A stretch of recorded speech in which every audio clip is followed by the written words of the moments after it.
చండీయాగం ముగిసింది. పంచాయతీ ఎన్నికలు ఫైనల్కు వచ్చేస్తాయి. దీంతో తెలంగాణలో అందరి దృష్టి కేబినెట్ విస్తరణపై ఉంది. ఫలితాలు వచ్చి 50 రోజులు గడుస్తుండటంతో కేసీఆర్ నిర్ణయం కోసం అంతా ఆసక్తిగా చూస్తున్నారు.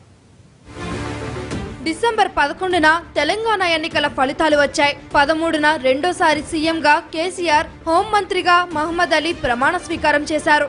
ఆ తర్వాత తొలి అసెంబ్లీ సమావేశాలు కూడా జరిగాయి. మంత్రివర్గం మాత్రం కొలువు తీరలేదు. స్పీకర్ మధుసూదనాచారి ఎన్నికల్లో ఓడిపోవడంతో కొత్త స్పీకర్ను ఎన్నుకున్నారు. గత కేబినెట్ లో మంత్రిగా పనిచేసిన పోచారం శ్రీనివాసరెడ్డి అసెంబ్లీ స్పీకర్ గా ఏకగ్రీవంగా ఎన్నికయ్యారు. డిప్యూటీ స్పీకర్ నియామకం కూడా జరగలేదు.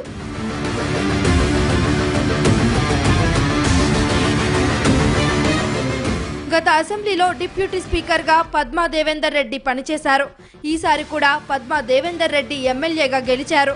మరో 15 రోజుల్లో బడ్జెట్ ప్రవేశపెట్టాల్సి ఉంది. ఈసారి ఓట్ ఆన్ అకౌంట్ పెట్టే ఆలోచనలో ఉన్నారు సీఎం కేసీఆర్. ఆలోగా మంత్రివర్గం కొలువు తీరుతుందని అంచనా. ఈసారి ఆర్థిక మంత్రిగా ఎవరనేది కూడా సస్పెన్సే. గత అసెంబ్లీలో శాసనసభ వ్యవహారాల మంత్రిగా హరీష్ రావు చేయగా ఈసారి ఎవరుంటారన్నది కూడా తేలలేదు. గత కేబినెట్ లో ఉన్న 4 మంత్రులు ఈసారి ఓడిపోయారు. తుమ్మల, జూపల్లి, చందూలాల్, మహేందర్ రెడ్డి ఇంటిదారి పట్టారు. ఇక ఎమ్మెల్సీలుగా ఉండి కేబినెట్ లో చేరిన కడియం శ్రీహరి, నాయని నరసింహారెడ్డి కూడా ఈసారి బెర్త్ డౌట్. కేటీఆర్ నాయకత్వంలో పనిచేయడానికి సరైన టీంను కేసీఆర్ సిద్ధం చేస్తున్నట్లు సమాచారం.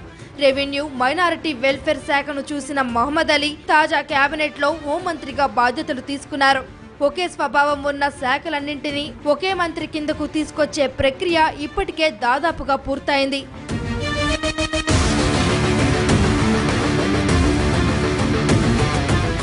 ఈ వారం 10 రోజుల్లోనే కొత్త మంత్రుల ప్రమాణ స్వీకారానికి ముహూర్తం పెట్టినట్లు తెలుస్తోంది. సీఎంతో కలిపి తెలంగాణ కేబినెట్ లో 18 మందికి ఛాన్స్ ఉంది.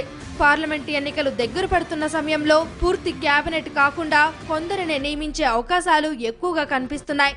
ఇప్పుడున్న మహమ్మద్ అలీకి తోడుగా 6 నుండి 8 మందికి బెర్త్ దొరకచ్చు. విధేయత, సిన్సియారిటీ, సామాజిక సమీకరణలు, జిల్లాలకు ప్రాతినిధ్యం అన్న లెక్కలతో కేబినెట్ లో ఎవరికి ఛాన్స్ ఉంటుందనేది దాదాపు తెలిసిపోయింది. కేటీఆర్, హరీష్ రావులకు తోడుగా ఎర్రవెల్లికి కేబినెట్ లో చోటు ఖాయంగా కనిపిస్తుంది. ఈటల రాజేందర్, తలసాని శ్రీనివాస్ యాదవ్, వినయ్ భాస్కర్, పద్మారావుల పేర్లు బీసీ కోటాలో ఖాయమైనట్టే. ఎస్పీ, ఎస్టీ కోటాలో కొప్పుల ఈశ్వర్, సండ్ర వెంకటవీరయ్య, రెడ్డి నాయకులకు ఛాన్స్ ఉంది. సింగిరెడ్డి నిరంజన్ రెడ్డి, ప్రశాంత్ రెడ్డి, జగదీష్ రెడ్డి, పల్లా రాజేశ్వర్ రెడ్డి, లక్ష్మారెడ్డిలకు రెడ్డి కోటలో దక్కే అవకాశం ఉంది. ఇక మహిళా కోటాలో డిప్యూటీ స్పీకర్ గా చేసిన పద్మా దేవేందర్ రెడ్డికి కేబినెట్ బెర్త్ దాదాపు ఖాయమైనట్టే.